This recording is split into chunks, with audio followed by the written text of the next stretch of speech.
When he loved me most, I took the 3 million his mother offered, aborted our child, and betrayed him. He knelt outside the operating room, crying, begging me not to be so cruel, swearing he would hate me for the rest of his life. 6 years later we met again. He had found a well-matched, beautiful fiancée and was about to marry. I, in utter disgrace, came to ask him for a little money. He forced me to attend his wedding so I could watch him bring another woman home. He asked, "Do you regret it?" He still doesn't know that I raised our child alone, that our little boy is sick and dying.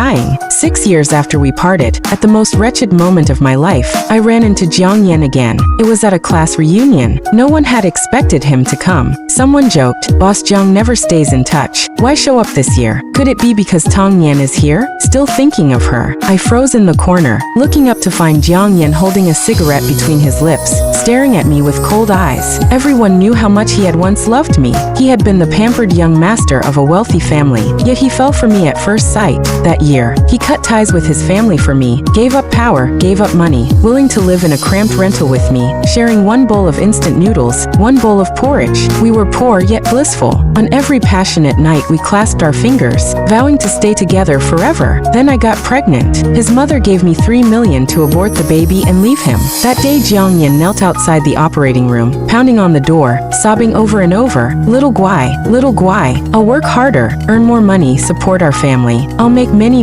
millions just for you. Please don't leave me, don't abandon our child." I lay on the table, biting my lip until it bled, swallowing every sob, hearing him swear through the thin door that he would hate me for life. No one knew how ugly our breakup had been. Someone shoved me toward Jiang Yan, laughing. "Boss Jiang once loved Tong Yan more than life. How could you bear to lose her?" The whole room erupted in cheers, urging us to reunite. Jiang Yan's best friend shot me a contemptuous glance and said, "What kind of woman can't brother Jiang get?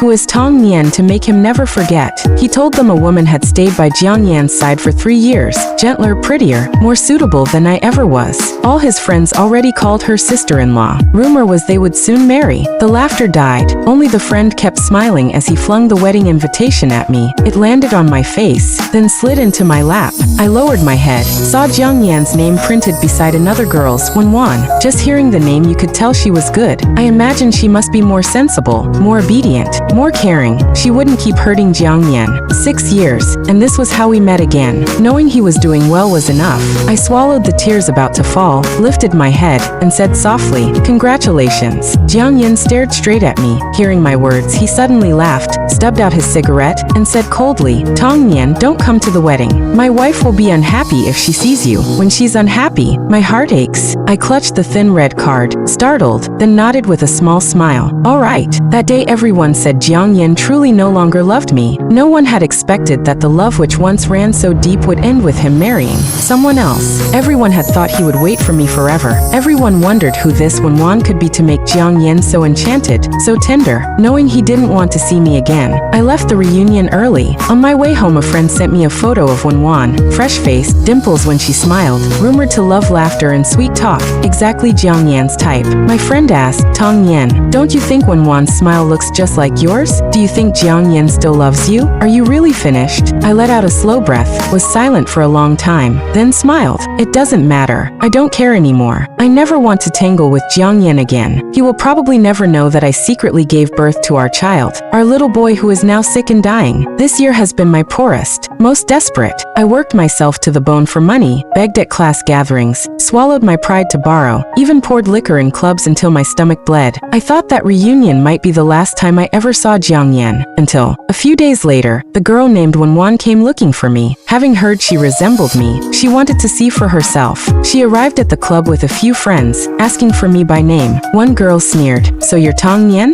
Jiang Yan's first love." Her eyes dripped contempt at my heavy makeup, as if to say, "How filthy." I clenched my fists, swallowed my anger, and tried not to make trouble. That I only asked them if they wanted drinks. If not, they shouldn't waste my time earning money. The girl apparently felt I'd slighted her. She shrieked, "What's your attitude? I'm talking to you. Are you deaf? Don't refuse a face life-saving offer. She jabbed a finger at a bottle of hard liquor. Fine. Tong Yen, you like money, right? Down this entire bottle in one go and I'll give you 200,000. Finishing that bottle would almost certainly land me in the hospital. When Wan put on a show of concern and tugged the girl's sleeve, we agreed we'd just take a look and not make things hard for Sister Tong Yen. People say she's good at seducing men and warn me to be careful. Even Yen says I'm too naive and worries she'll bully me, but I'm okay. I listened quietly and understood. She was telling me how much Jiang Yan adored her and despised me. I smiled without replying and only asked her friend, "We have a deal?" I finished the bottle. "You give me 200,000. Then I picked up the liquor, tipped my head back, and started chugging. Everyone froze. No one expected me to gamble my life for money. When one seized my wrist and whispered, "Sister Tong Yen, how can you ruin yourself for cash? A woman should know shame." I didn't want to speak, but I'd had enough. "Where's the money? Jiang Yan's likes and dislikes have nothing to do with me. I only want the 200,000 you promised." When Wan frowned in disappointment, "Honestly, 200,000 is pocket change to me. I could give it to anyone, but not to you. You can blame me, but it's for your own good. I can't watch you sink lower." Her friend shoved me, laughing. "I was just teasing you. I'm not paying. What can you do about it?" I laughed coldly with her, then smashed the empty bottle against the table. Flying shards sliced Wan's leg. Blood beaded along the cut. Her tears fell instantly. The chattering women fell silent. The next second the door burst open. Jiang Yan stood on the threshold, his gaze like frost. I froze, unable to look him in the eye. All my makeup, the way I flirted and poured drinks to survive, he'd seen it all. I never cared who looked down on me. I only didn't want Jiang Yan to know how wretched I'd become.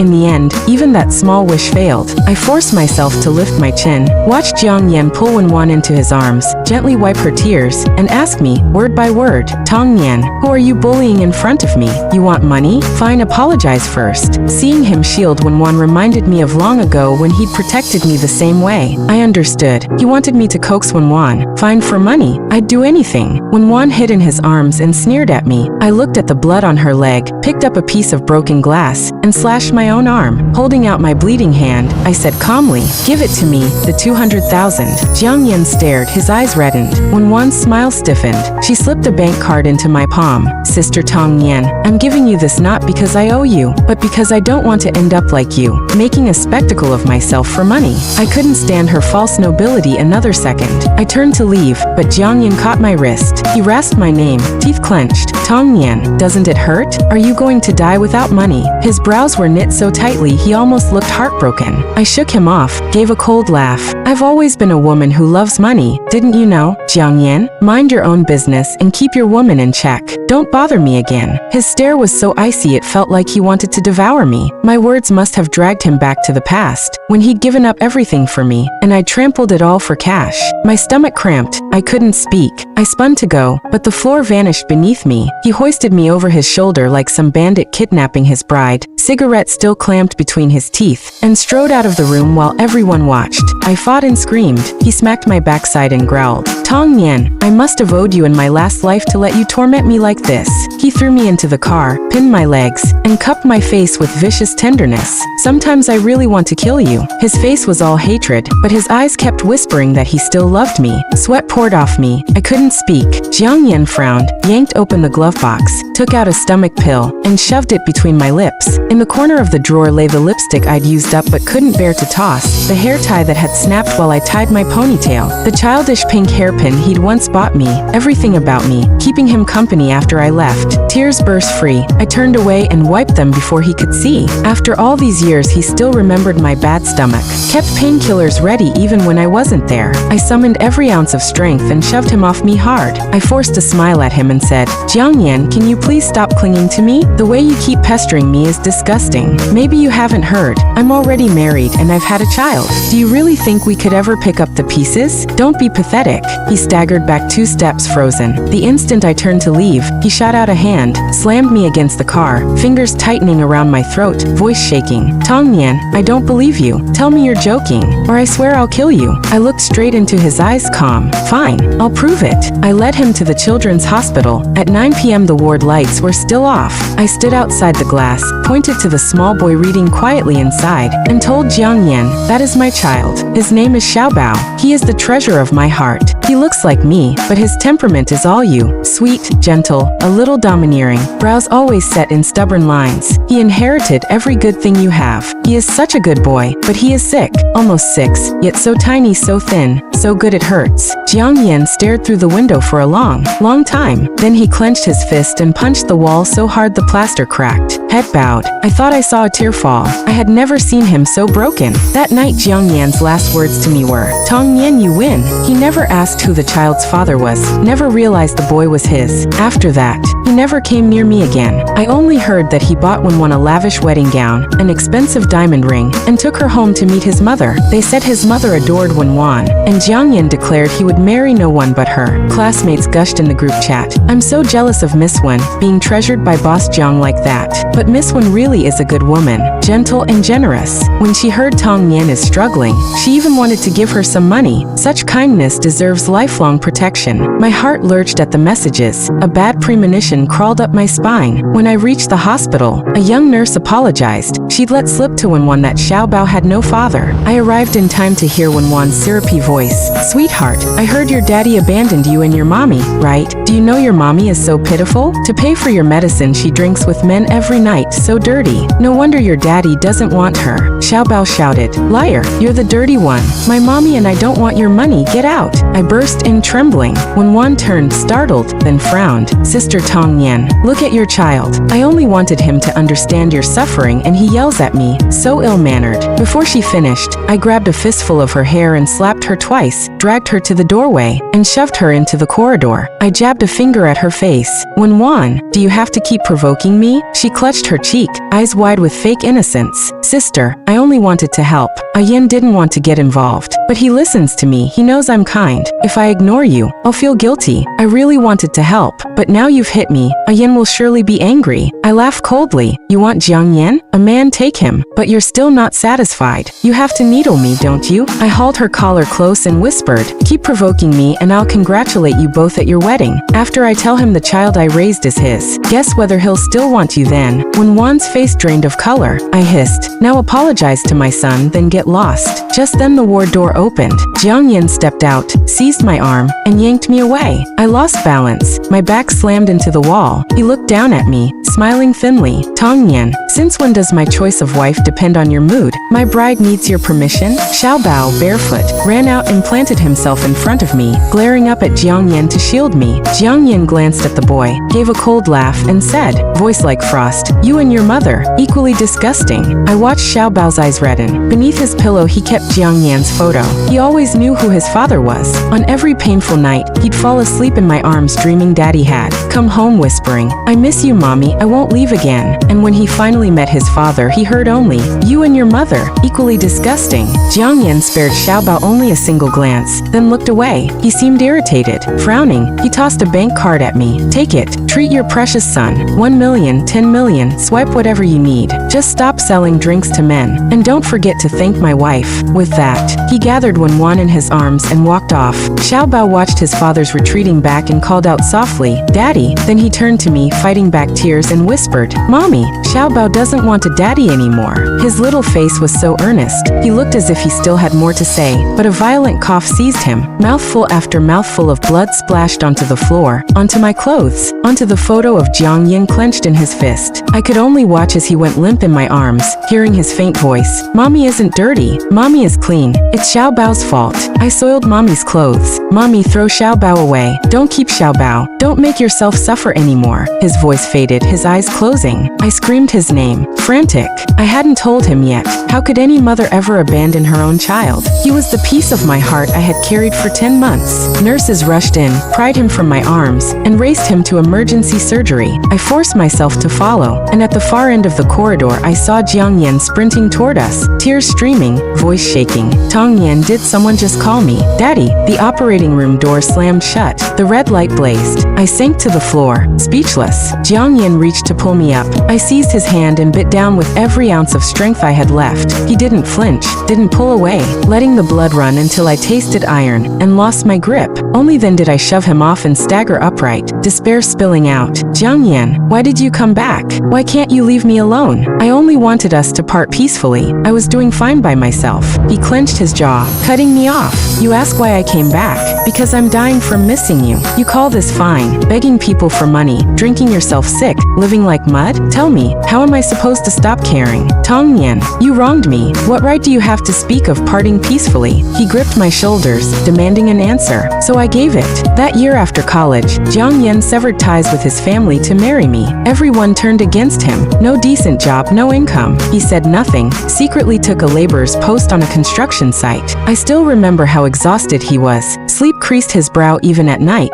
yet every look he gave me was gentle, resolute, overflowing with love. He promised he would earn enough for a small house with my name on the deed, a warm home where we'd marry, raise children, and grow old hand in hand. Then I got pregnant, and he fell from a scaffold, nearly paralyzed. The doctors warned, without immediate treatment he might never walk again. I knew pride meant everything to him. A life in a wheelchair would be worse than death. That day I knelt before his mother, begging her to save her son. I'll never forget the contempt in her eyes. She said, I have no shortage of sons. One less Jiang Yan is nothing. Even if he was once the pride of the Jiang family, a Jiang who cannot inherit is no longer my son. Why should I waste 3 million on a worthless cripple? For the first time I understood how heartless people can be. I kowtowed until my forehead bled, pleading for a loan of 3 million. I promised I would leave Jiang Yan. I thought he would hate me forever. So be it. Who says true love must end in marriage? I clutched his shirt now, voice breaking. You wanted to know whose child Xiao Bao is? Fine, he's yours. Are you happy? He's dying. Does that satisfy you? Jiang Yan seized my wrists, tears dropping one by one, grief or fury. I couldn't tell. How dare you deceive me? How dare you let my child suffer all this and never come to me? I slapped him hard, then laughed. Come to you for what? So you could abandon everything again? You think your mother would spare me, or him? Jiang Yan, there are things more important than love. I don't want you anymore. I just want quiet days. Why must you keep tearing my life apart? My child could have been cured. I didn't need your money. I'd beg, steal, fight the world to heal him. He was so good, so brave. Needles, pills, nevera sobi. The doctor said he could recover, until you and Wenwan barged in and shattered the fragile peace I'd built. That night Xiao Bao was pulled back from death, but he slipped into a coma. No one knows when, or if he will wake. I sit staring at his still face, as if he's only sleeping. Out of the corner of my eye I catch Wenwan smiling, secretly, triumphantly. She heaved a theatrical sigh, wrinkled her brow, and scolded me. Sister Tong Yan, if you'd only told A Yan and me earlier, I'm not a stingy person. I'd have let the child into the Jiang family and let him call me mom. He never had to suffer like this. It's your false pride that almost killed him. She must have felt she could finally relax. Xiao Bao was alive yet no different from dead, and a wound had been carved between Jiang Yan and me that would never close. She assumed I'd never forgive him, that she would be the one to marry him in the end. She seemed to forget that the reason I once walked away was because I wanted a quiet life. But now everyone knew we'd met again, that our child had grown up. Too many people would make sure I never had peace. Fine, if they wouldn't let me live in peace, then no one would. Before Wenwan could finish her sermon, Jiang Yan cut her off with a cold, shut up and get lost. I kept my eyes on the small figure in the hospital bed. Behind me Wenwan sobbed, aggrieved. Ah Yan, how can you drive me away for Tong Yan? I've stayed by your side all these years, becoming whatever you liked. I love you more than she ever did. Can't you see? I'll never betray you. Please don't abandon me. I listened, then gave a soft laugh and turned to Jiang Yan. I've changed my mind. I want you to marry me. Take me back to the Jiang family. I want everything you have now, and I want it in my name. Then I looked at Wenwan and savored the color draining from her face. The next day Jiang Yan broke off the engagement, and I moved out of my cheap rental into his mansion. We appeared in public together without the slightest concealment. Someone snapped our photo and posted it online. Netizens quickly dug up that I was Jiang Yan's first love, that I'd been pregnant with his child, taken 3 million from his mother, promised to disappear, only to reappear years later. child in tow to blackmail him. They pitted Wenwan, beautiful, wealthy, the woman who deserved Jiang Yan. They called me disgusting, scheming, claimed it was all a pre-planned plot. I watched the storm coldly. When the uproar peaked, I dropped a recording. Every word of my conversation with Jiang Yan's mother 6 years ago was crystal clear. Her saying she had sons to spare, that if Jiang Yan died, so be it, and that the 3 million was a loan that would hang over my head for life. In my fear and helplessness back then, it had seemed a childish shield. Now it was the perfect weapon. That day I won a resounding victory. The entire internet raged over the cruelty of the elite and over the girl who had endured everything to save the man she loved. The scandal escalated into a class issue, capital versus ordinary people. Jiang Corporation's stock plummeted. The board demanded Jiang Yan dump me at once. He only smiled, eyes like ice. A mere drop in the market. So what? As for Tong Yan, I'm marrying her. No one could control him anymore. When the board finally forced his mother to act, she dragged Wenwan with her to see me. 6 years later, I faced that woman again.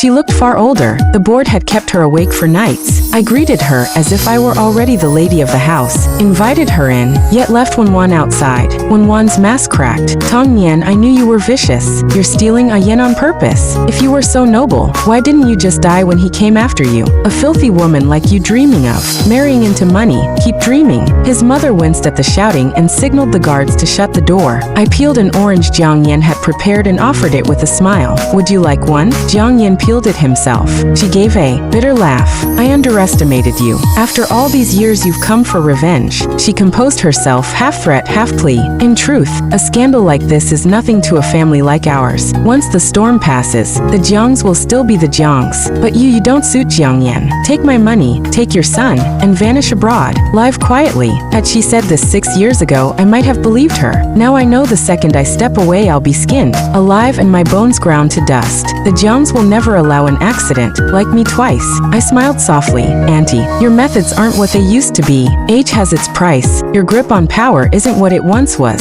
That must taste bitter. My words choked her. She hadn't expected the girl who once knelt at her feet, begging for her son's life, to now sit in her own house as the de facto host, beyond her reach. She panted, the muscles in her face twitching, and snarled, Tong Yan, you think Jiang Yan can shield you forever? The Jiang family is not yet his to command. I crushed you once. I can crush you again. As long as I breathe, you'll never step through that gate. I finished the last segment of Orange, calm and slow. It's all right, Madame Jiang. I can wait. She glared. Wait for what? I smiled wider. Deliberate provocation. I'll wait for the day you give your blessing. I'll wait until the day you close your eyes for good and can't meddle anymore. She reeled as though struck, clutching her temples, trembling. Curse me all you like. The Jiang family will never take a disrespectful, unfilial creature like you. She collapsed onto the sofa. I raised an eyebrow and ordered the driver to take her to hospital. She never understood. Marrying Jiang Yan was never the point. I simply wanted everyone to be as miserable as I was. Later I heard she'd suffered a cerebral hemorrhage. Her life was saved, but she was paralyzed. She would never stand again. The doctor told Jiang Yan long-term rehab might help. Jiang Yan lit a cigarette, looked down at the woman in the bed, and after finishing it said evenly, why should I spend money saving a worthless waste? He has always had a long memory. The insult she hurled at him years ago had finally been returned. 2 years later Jiang Yan married me, just as he'd vowed. His mother had been right. Even without her, plenty tried to bar the door. To claim me, Jiang Yan fought, schemed, offended half the elite, and locked the Jiang family's power in his own fist. Sometimes I watched him and felt tired on his behalf. Is it worth it? I asked. He said he only wanted to prove he still loved me the same, willing to give me everything, unchanged. Looking at the exhaustion in his eyes, I remembered the days we'd huddled in a tiny basement with nothing, yet his eyes had sparkled like stars. Lips can lie, love rarely does. Our reunion should have ended with a simple goodbye, but he refused to release me. Now there's no retreat. On our wedding day he asked, Tong Yan, can we finally be happy? I kissed him and whispered, don't be silly. He seemed to forget. Xiaobao never woke up. He stayed 6 forever. Then let us torment each other for life, I said. Our story became a celebrated tale of rekindled love. In the years since, I've worn the title Mrs. Jiang, headstrong, across every glittering hall. Without pedigree, I had only wit. It took me 5 years to master what takes others 20. The higher I perched, the clearer it became. Power and position are exquisite narcotics. The girl once named one I heard of again at a banquet. Her family bankrupt, her skills nil. To save them, she married a coal baron 20 years her senior, and became stepmother. To 3, power is ruthless. They toasted me. A woman like you is rare. I smiled. I was only lucky enough to meet a man obsessed. Yet if I said I didn't want this luck, they'd call me pretentious. It was past 2 a.m. when I returned. Jiang Yan was asleep. On his discarded shirt, I saw a smear of lipstick. Lately, he was always careless. I pretended not to notice, showered, slipped into bed. Half asleep, I heard him ask, Tong Yan, why aren't you angry? I turned. His eyes, dark and fixed, searched my face for any trace of hurt. I brushed a kiss across his lips. Men are all alike, I said softly. What they can't have haunts them. What they have bores them. Novelty fades. It's nature. You've already given me everything you deem good. I'm not greedy. I stopped asking for your love long ago. He laughed low, the sound soaked in sorrow. As I started to roll away, he pinned me, cupped my face, and kissed me, fierce, hungry, almost punishing. Fine then, Tong Yan, he breathed against my mouth. Let us torment each other for the rest of our days. Love and hate braided tight.